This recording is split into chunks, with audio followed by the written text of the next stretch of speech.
Day 413, Saturday, May 18th. Ecclesiastes 12, Part 1 of 4. Ecclesiastes 12, 1-14 NKJV. Remember now your Creator in the days of your youth, before the difficult days come, and the years draw near when you say, I have no pleasure in them, while the sun and the light, the moon and the stars, are not darkened, and the clouds do not return after the rain, in the day when the keepers of the house tremble, and the strong men bow down, when the grinders cease because they are few, and those that look through the windows grow dim, when the doors are shut in the streets, and the sound of grinding is low, when one rises up at the sound of a bird, and all the daughters of music are brought low. Also they are afraid of height, and of terrors in the way, when the almond tree blossoms, the grasshopper is a burden, and desire fails. For man goes to his eternal home, and the mourners go about the streets. Remember your Creator before the silver cord is loosed, or the golden bowl is broken, or the pitcher shattered at the fountain, or the wheel broken at the well. Then the dust will return to the earth as it was, and the spirit will return to God who gave it. Vanity of vanities, says the preacher, all is vanity.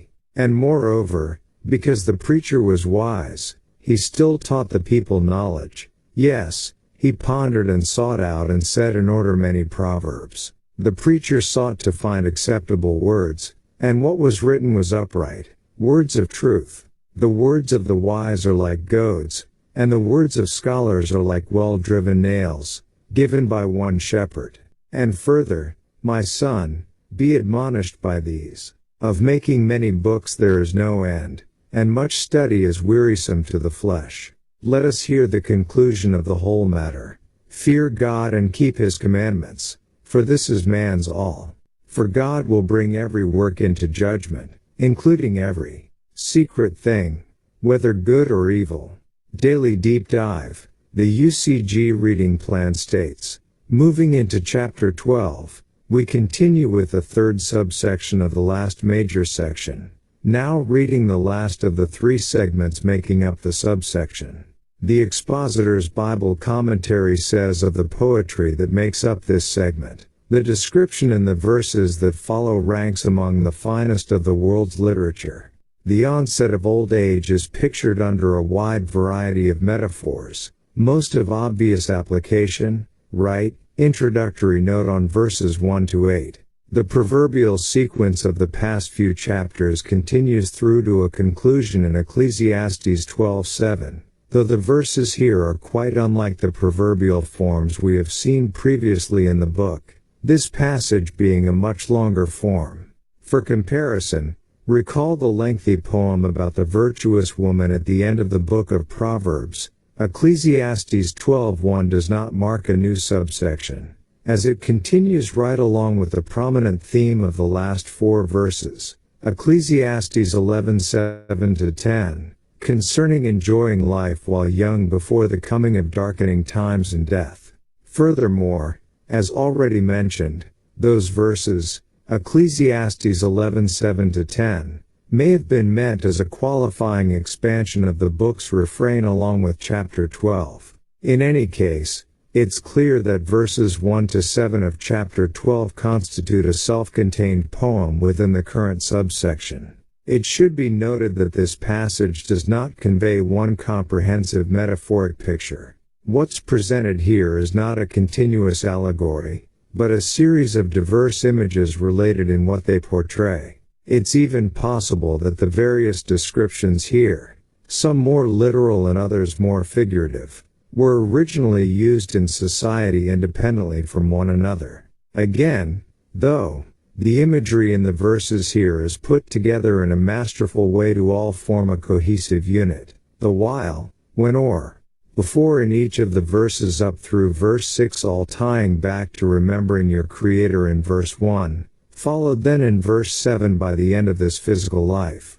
As pointed out, most of the imagery in this passage is obvious in what it means to convey generally, particularly given the context. Some statements, though, are not so clear, yet we may still gain a sense of what's intended within the context of the poem. Expositor states, "It may be asked how the idea of inspiration can be held when there are so many possible interpretations of individual pictures. The answer is that, while attention to detail is important, the total description is what matters, and whatever the interpretation of phrases, the whole picture of decrepit old age is conveyed clearly." Footnote on verse 1. We might recall something similar with the lack of clarity one encounters in the Song of Solomon, our notes pointing out that the poetry there is often evocative, not necessarily meant to always give exact details but to convey a feeling about what's being discussed. The same could be true here, especially as overtness in describing the deterioration of the body through the effects of old age could come across as insensitive and impolite. Still, it's probably safe to assume that the various expressions in the poem were much better understood by Solomon's immediate audience in his day than they are to us reading them nearly 3,000 years later. Yet in the face of this gap we still trust that God will reveal to us whatever we truly need to know. The passage begins with a non-metaphorical statement so as to make it clear to the reader what is to follow. Note on verse 1. In the NKJV verse 1 reads, "Remember now your Creator in the days of your youth, before the difficult days come, and the years draw near when you say, I have no pleasure in them." As Expositors further notes, the thrill of youth fades into a lack of zest for life. The statement is a general one and certainly allows for varying degrees of experience, since some people retain their zest in extreme old age. Indeed, recall that Ecclesiastes 11:8 said it's possible to rejoice in all the years of one's life, though that is all too often not the case. The same commentary further points out that many of the health troubles associated with aging in chapter 12 are often not as severe in today's advanced nations, with modern living conditions and treatments, as they were in ancient times. Still, the point is that as we grow older, we all have some traces of these marks of age, even if they do not develop to the extremes that this chapter describes. So the teacher is justified in reminding young people that they cannot afford to put off their faith in God their Creator until they are older. Same note. Something else to take note of in verse 1 is that, as many commentators have observed, it says to remember your creators, plural, YLT. This is often understood as a majestic plural, denoting a singular yet lofty creator. It's pointed out that, in parallel, the plural form makers is used of God in Job 35:10 and Isaiah 54:5. Of course, we should also note that the most common name for God in Hebrew scripture, Elohim, is plural, literally gods, as is the title Adonai, my lords. While a majestic sense may be possible, we should recognize that a plurality in God as Creator was noted in the very beginning of Genesis. Then God, Elohim or gods, said, "Let us make man in our image, according to our likeness." Genesis 1:26. This is not a use of the royal we, as many contend regarding how rulers sometimes speak, as is especially clear in Genesis 3:22, where God says, "Behold, the man has become like one of us," showing an actual plurality.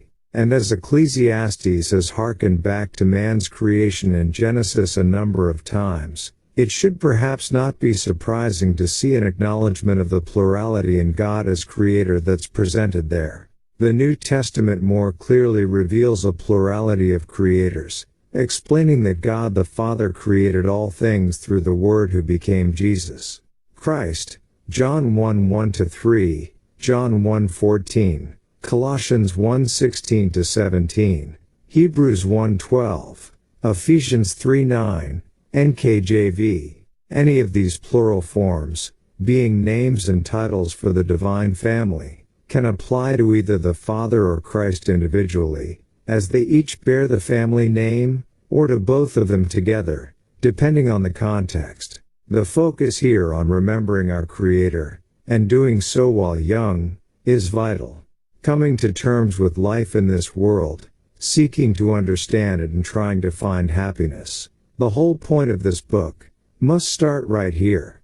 People are looking for truth and fulfillment in all the wrong places, and in all the wrong things. Where should you turn? To your Creator, who made the world and you in it, who set things up as they are, who made the rules, who put you here for a purpose to fulfill, who has all the answers. And, as Dr. Walter Kaiser notes, in using the word remember, Solomon is not asking for mere mental cognizance. For example, when God remembered Hannah, 1 Samuel 1:19, he acted decisively on her behalf, and she who was barren conceived the child Samuel. It's the same with God remembering Noah and removing the floodwaters, Genesis 8:1, so it is in our passage. To remember our Creator calls for decisive action based on recollection and reflection on all that God is and has done for us. Ecclesiastes, Total Life, p. 118. This ties into what we just saw in Ecclesiastes 11:9 about realizing that there will be judgment for what we do. But of course we do not just remember that. We also remember that God loves us and desires us to be part of His family forever. We remember that we owe everything to our Maker, and that He is the source of all blessing and good who wants to grant us infinite blessing. And we don't just reflect on that. We respond to God. We heed Him, and the time to turn to Him is now. We might imagine remembering God after a long life of waywardness, as it seems Solomon himself did. But one's life can be so ruined by then. Remember God now. Seek Him and worship Him and obey Him today. Compare Hebrews 4:7. Don't put it off. The younger you start, the more you will experience of life as God intended, and the better off will be your time in this world, sparing you from many sorrows. Recall the putting away of upset and evil or harm in Ecclesiastes 11:10. There will still be pain, of course, but that pain is far easier to bear if your life is close to God. He will be with you and give you strength through the hard times, as He has promised. For example, James 4:8, 1 Corinthians 10:13, Hebrews 13:5-6. Continuing to the next verse, where Ecclesiastes 12:1 said to remember your Creator before the difficult days come. Verse 2 in parallel says, while the sun and the light, and the moon and the stars, are not darkened, and the clouds do not return after the rain. In saying while these things have not happened, the meaning is while they have not happened yet. The NIV renders the verse to say before the things mentioned here do happen. As pointed out earlier, the darkening here seems to parallel the coming days of darkness after beholding the light and the sun in Ecclesiastes 11:7-8. The wording of Ecclesiastes 12:2 could be meant figuratively to say that youth is a time of clear skies, having fewer storm clouds.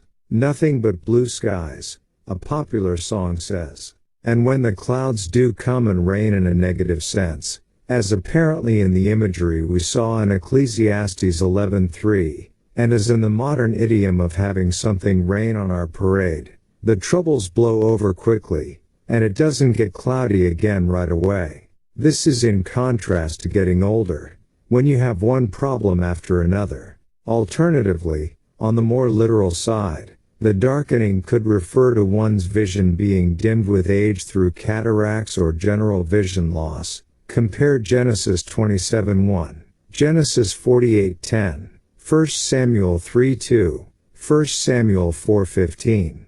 The New American Commentary says, the cloudiness of vision sounds like glaucoma. The picture of clouds returning after rain appears to say that the vision does not clear up, in contrast to weather.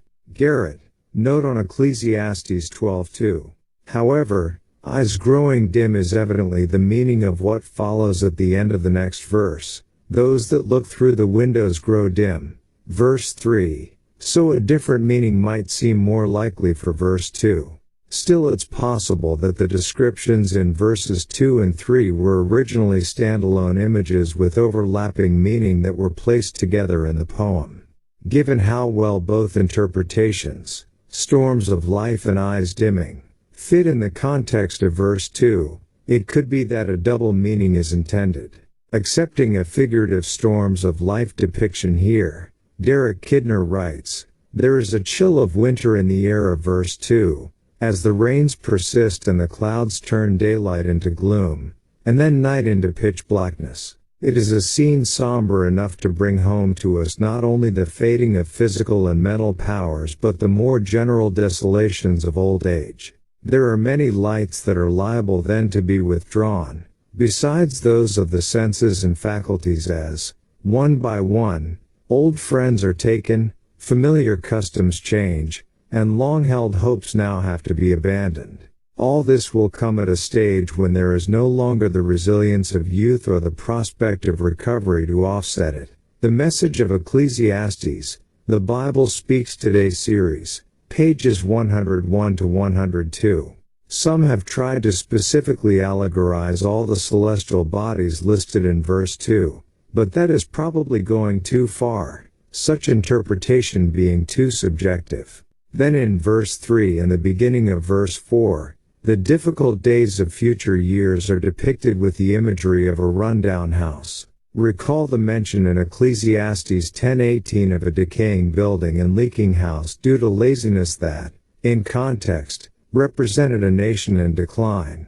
Now in chapter 12 we have the portrayal of a falling house standing for a person growing old, the bodily keepers having grown weak and failing. Kidner writes, in verses 3 and 4a the picture changes. Now it is no longer one of nightfall, storm and winter, but of a great house in decline. Its former glories of power, style, liveliness and hospitality can now be surmised only by contrast with their few pathetic relics. In the brave struggle to survive there is almost a more pointed reminder of decay than in a total ruin. It is still part of our own scene. Our own future is facing us and we cannot avoid involvement with this foretaste of it. p. 102. Verse 3 begins, "In the day when the keepers of the house tremble, and the strong men bow down." Expositors interprets, "The arms and hands that minister to the body begin to tremble, and the legs that once carried the body so strongly weaken and sag at the knee." Note on verse 3. Others agree on the hands that care for and defend the body but see a different meaning for the bowing strong men. Tommy Nelson writes in A Life Well Lived, "Who are your mighty men? Your shoulders. And one day they will not stand as tall and straight as they do now." p. 186. The shoulders might well seem as strong men standing on either side of the head and supporting it. The bowing would fit with an elderly person being stooped over. The New American Commentary, while likewise agreeing on the hands, takes the strong men bowing more generally to be the major muscle groups of the legs and back, stating that beyond that, it is impossible to be specific in anatomical details. Note on verse 3. The next part of verse 3 about the grinders ceasing because they are few is commonly taken to mean the teeth stop chewing because so many teeth are lost as people get up in years. The metaphor is based on workers at an estate grinding flour. If taken literally one would think that these would have to work harder and not cease if they were few. Yet it could be that their being so few means that the effort would not suffice anyway so that the workers give up on the task. Maybe the sense is even of a lack of grinding stones, so that not enough grain can be ground for the household as needed.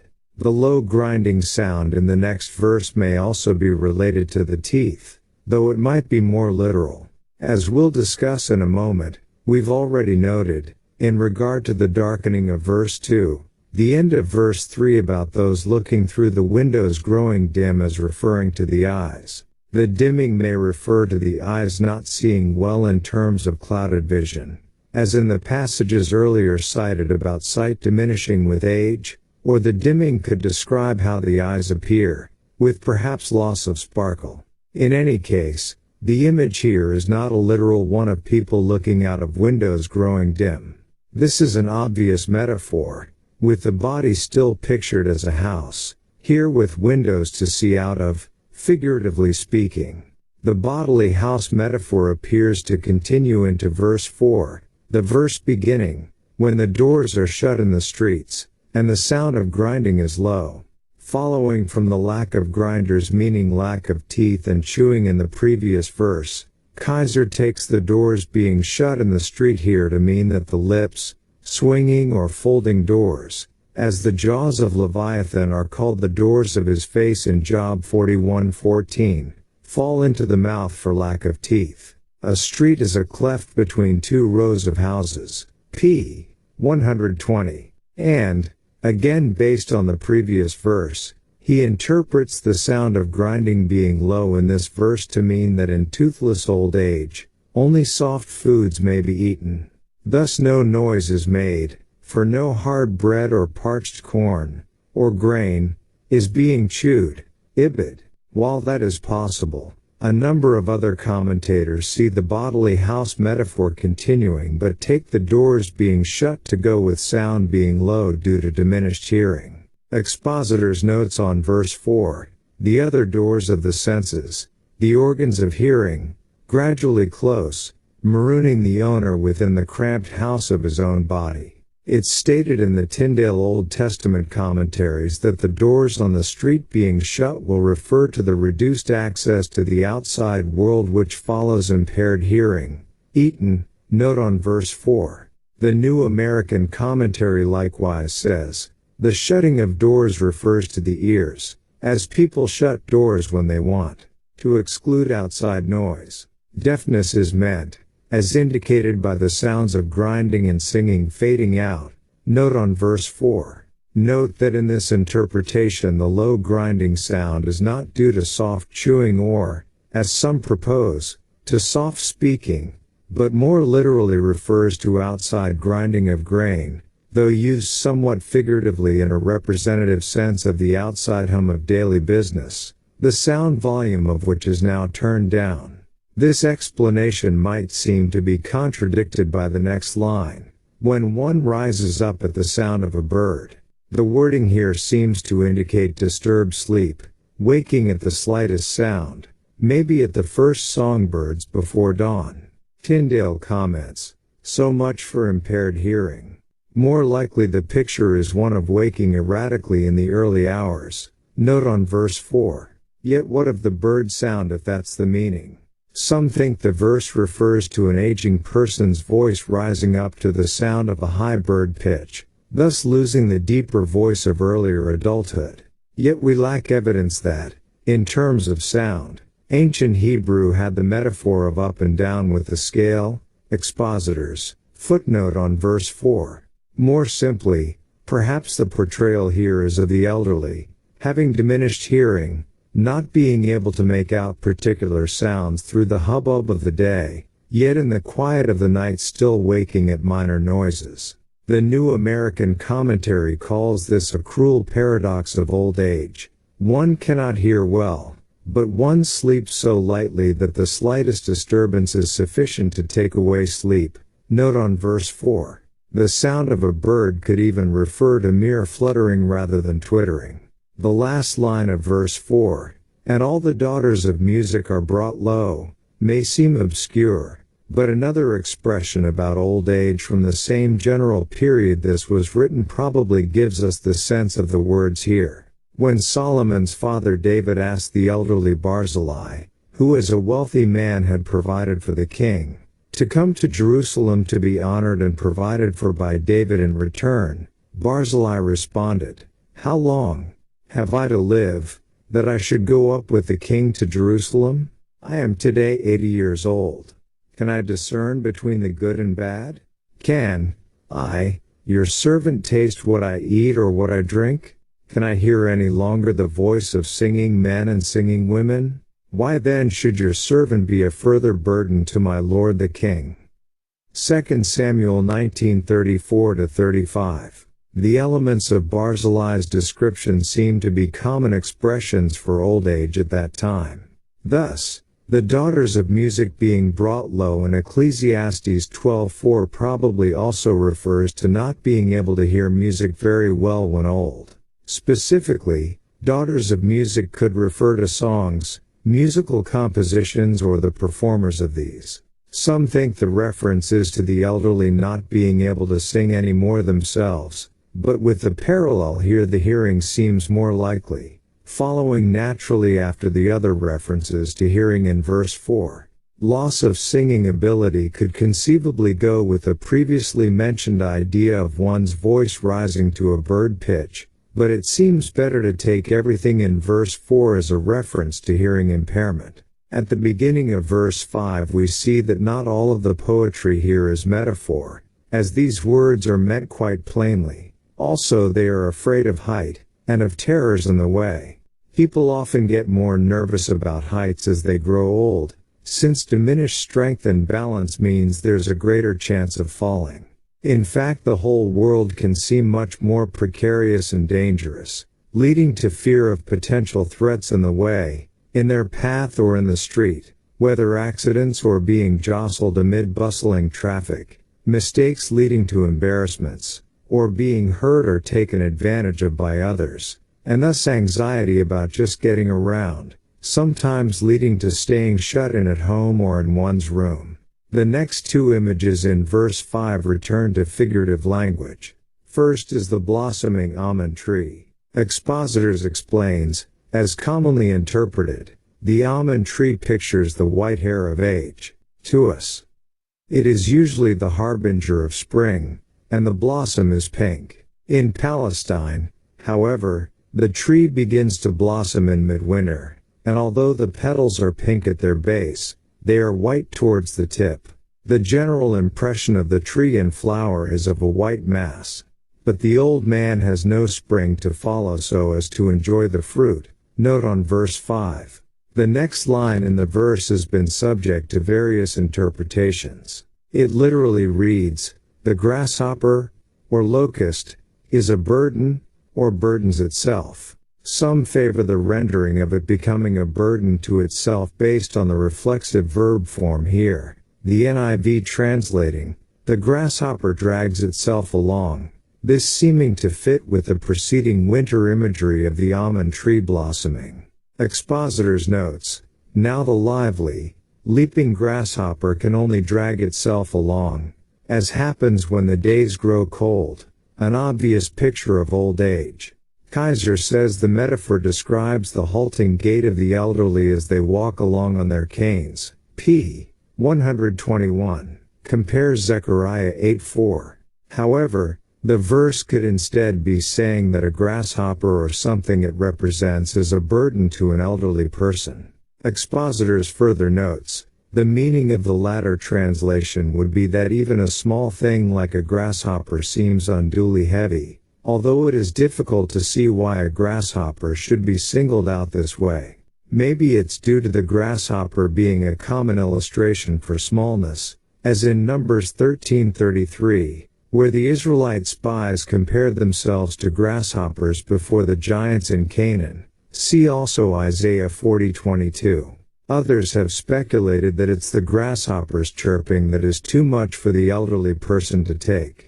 Yet another possibility is that the grasshopper as a burden or weighty problem pictures a person's youthful verdure being eaten away at by the aging process, a formerly green field now consumed. Compare Joel 1:4, Amos 7:1-2. The Greek Septuagint translation takes the locust's heaviness to mean it is fat. This translation seems unlikely, but it could conceivably fit with the locust having consumed the greenery of youth. Commentator John Gill offered these possibilities regarding the grasshopper being a burden, meaning either, should a grasshopper, which is very light, leap upon an aged person, it would give him pain, the least burden being uneasy to him, or, should he eat one of these creatures, the locusts being a sort of food in Judea, it would not sit well on his stomach, or the grasshopper, being a crumpled and lean creature, may describe an old man, his legs and arms emaciated, and his shoulders, back, and hips, crumpled up and bunching out, and the locust of this name has a bunch on its backbone, like a camel. Another commentator says, that the head of the thigh, or the hip bone, by the Arabians, is called shagaba, the word here used for a locust or grasshopper, which part of the body is of principal use in walking, and found very troublesome and difficult to move in old men.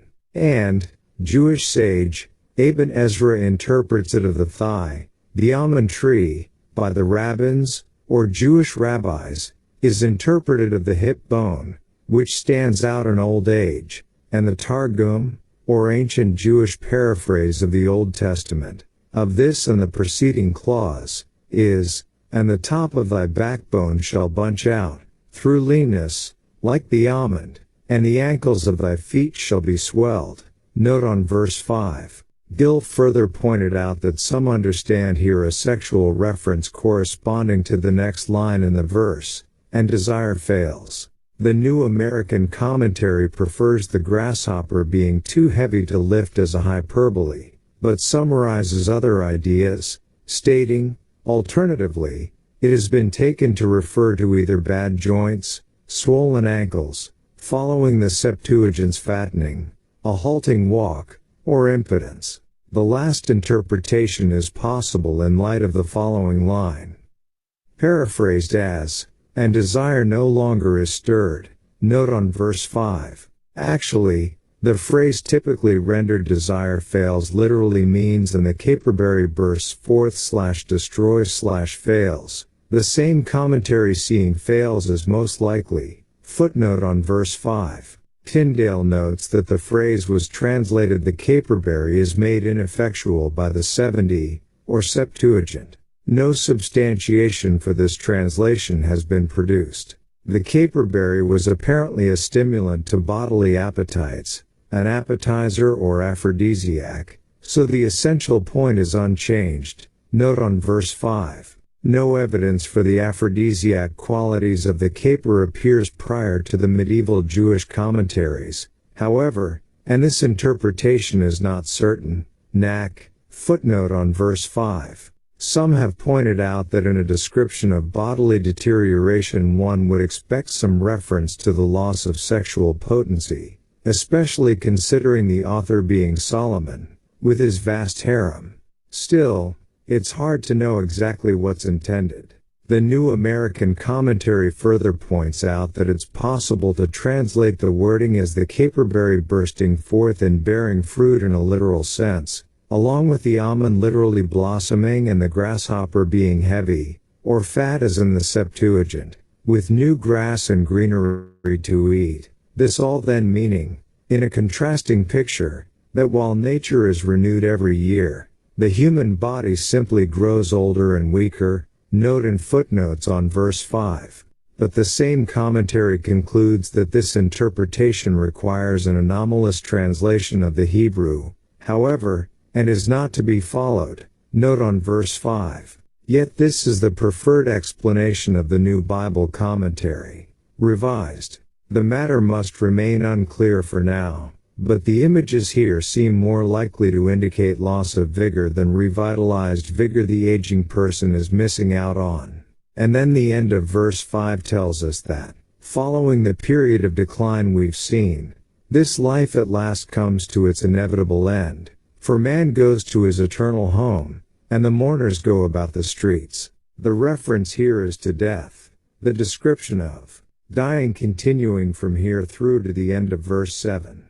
The Hebrew for man at the end of verse 5 is ha-Adam, the man or the human race, as in some other passages in Ecclesiastes, here tied to the reference in verse 7 taken from Genesis about dust returning to the earth, as we'll note more about shortly. The phrase eternal home or house of eternity, or the house of his eternity, is not a reference to heaven, as some might imagine, but to the grave. Job had spoken of the grave as a house. If I wait for the grave as my house, if I make my bed in the darkness.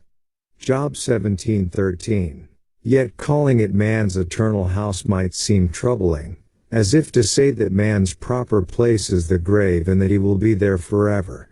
Tyndale notes that another commentator wonders whether it might be dark house, on the basis of the cognate root in Ugaritic which can mean to be dark. This is a possibility, but the common Hebrew meaning eternity is preferable. Note on verse 5. In fact, the Hebrew olam, meaning forever or eternity, has the sense of concealed, i.e., the vanishing point. Strong's Exhaustive Concordance, Hebrew, and Chaldee Dictionary, Strong's No. 5769, and could denote something hidden or time out of mind. Ibid. The original King James Version translates the phrase here as long home, recognizing that the state of death will not go on forever. Yet eternal home is still a reasonable translation, as it appears to be an idiomatic expression for the grave that's not necessarily meant as a statement about how long the dead will actually remain dead, except, possibly, that it seems without end. As Job also said, so man lies down and does not rise, till the heavens are no more, at least as they exist now, they will not awake nor be roused from their sleep. Job 14:12. Yet Job then says the dead will yet rise, verses 13 to 14. Ecclesiastes 12, and part 1 of 4.